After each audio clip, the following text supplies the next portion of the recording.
president. Yeah, there we go. All right. Okay. So did you ever request movements that were refused? Yes. Like, for example? For what? Well, I wanted to visit some relatives that were not in the best of health. And that was discussed and denied. But to offset that negative, I will say this. When I did find a video production internship, I was allowed to travel with at least 3 weeks notice if it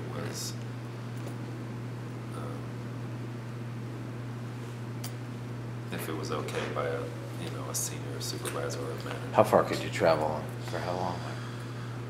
Oof. I mean, you couldn't go out of the state, could you? I could with permission, but 9 times out of 10, I knew the answer was going to be no. Right. So requesting it wasn't even worth asking for. Now, once I got off house arrest, but I was still on probation, I went wherever I wanted to go. Right. I just made sure I had good people around me that, would drive, would, take care of everything, and I was just there to film. Yeah. Okay, so that's how I got out of that. no, and you were you paying a charge for this when you were on the radio frequency? Were you paying? I was supposed to pay. The judge circumvented that whole bill for me. I told him I was indigent. I'm just getting out of, I'm just being let go out of jail. Right. What money do I have to pay? Right. You might as well just keep me there. But, for certain people, and I just claim indigent, which, now I don't believe that, I believe that even if you do claim that, you still have to pay. But back in 2007, when my incident occurred, I believe once I got out in, I think 09, end of 08, early 09, I was able to circumvent that whole cost. But there is a cost involved, which unfortunately keeps the probationer even more under the Department of Corrections' thumb, because now you owe a bill. And I've even heard that if you can't pay, your license could be taken away. So now, if you do get a job, if it's not on public transportation and you have to drive somewhere, I mean, you're taking another risk of being incarcerated and a new charge. So I'm like, where is the sense in that? This is the world we live in today. So then you went from the scram unit to a GPS unit. I mean, you went from the radio frequency to a scram and a GPS unit. Yeah, that situation happened with the initial incident that I was into warranted the two-way radio thing, and then I got out and I was on the telephone with the machine that's hooked up to the telephone and ankle bracelet, and then I got into another situation that was completely separate from this situation. So when I got off the two-way radio, I had got into some trouble with, not even trouble, I'll just say it was an issue of seeing my child. It was kind of a family domestic type issue. And the unfortunate part is when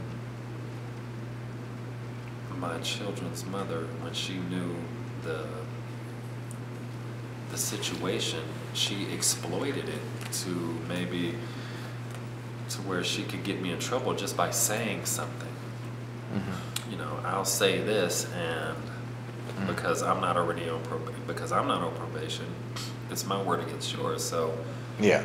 that was I had to fight that whole situation, which those charges were dismissed, but that was just knowing that people can play with your life like that and play with the law That's right. That's like right. that. And you- It's and you're it's so scary vulnerable. for me because I'm like, hey, you know, if you don't want to be with the person, or you found somebody else, or you're moving on with your life, when they know that they can toy with, you know, the law in your life and just barely twist it to where it's truthful or believable, now you're in a situation that you're going to have to work through, and since you're already on probation, that's a situation that is going to have to just work itself through the court system. Yeah. And so that is how I came up on the scram and the GPS. So you were on that for like 2+ years, or? Yeah, I did like a year of the two-way radio, and then another 2 years with the 2 ankle bracelets. So now, when you had these ankle bracelets, did anybody? I mean, did you get people looking at you, asking you questions, or any of that kind of stuff? Right? It was sad in the beginning. Somebody had to pull me over to the side and I should have known better, but I was embarrassed for the first one, and that was I spent 10 months to a year on the two-way radio, but after that and in this new situation, I kind of juvenilely claimed it as a badge of honor. You know, I would wear shorts and purposely show that, you know, I was on 2 ankle bracelets, but that was asinine. And somebody had to just pull my coattail and be like, listen, you are not cool, and that is not something you should be showboating, you know, that you're in trouble. And I was like, yeah, but, you know. But anyway, I then saw the light, and I just started dressing accordingly. Dress slacks. You know, because first of all, you have to change your way of thinking, and then you have to manifest that change. So when you think, you know, when you have a better plan for your life, because I'm telling you, when you get out of incarceration, you have to reinvent yourself. No matter what you did before, I had to reinvent myself. I'm, you know, got 2 degrees in something completely different than what I do now. Yeah. So the change has to start here. Right. Then it starts here, and then you start walking in it. You start to walk in the change, and certain people you have to let go of that aren't beneficial to your existence, to your new way of life. So as you went through this second round of the electronic monitoring, did the parole officers or probation officer, was probation or parole? Probation, yeah. Yes. Did they ease up at all? Did they give you any more slack once they saw you were kind of trying to change your ways, or did they just keep doing the same thing for the whole time? Well,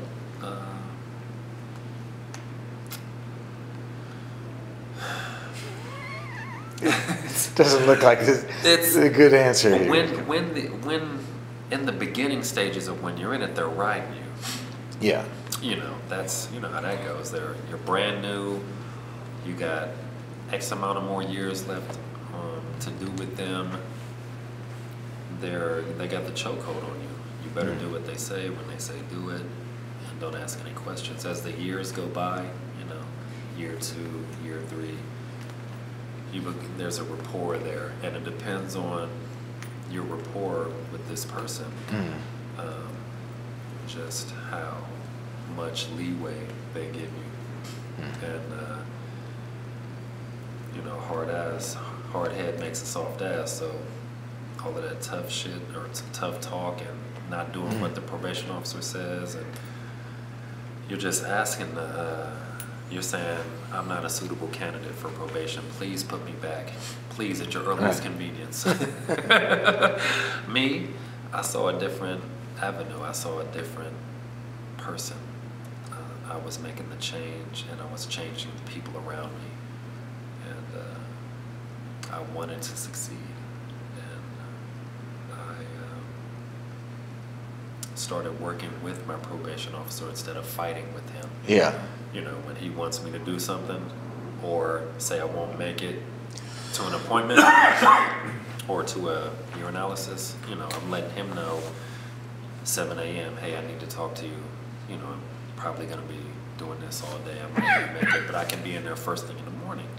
You know, as long as I'm willing to work with him or her and they're kept abreast of what's going on, I think.